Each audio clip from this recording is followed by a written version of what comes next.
So, PS2. So, yung PS2 is yung industrial socket for keyboards and mouse na nagsimulang i-introduce noong 1987. So, yung pin 2 at pin 6, yun yung not connected. Yung pin 1 is yung data.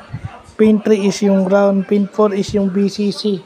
So, yung current niya yung BCC. So, ito yung diagram ng female connector niya. Hahanap na lang tayo ng malinaw-linaw na picture nito. So, kaya natin nasama to dahil ito ang industry use ng mga panahon na yon. Pero ngayon, USB na. Kasi bakit? Yung PS2 is an example of an industrial socket. Actually, meron pa rin namang PS2 slot sa mga computer pero iilan na lang. So, yan yung mabuting nalalaman natin ngayon, yung mga bagay na yan.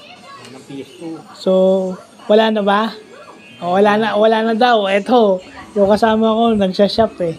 Wala na bang PS2 slot niyan? Wala na. Wala na. USB na lang.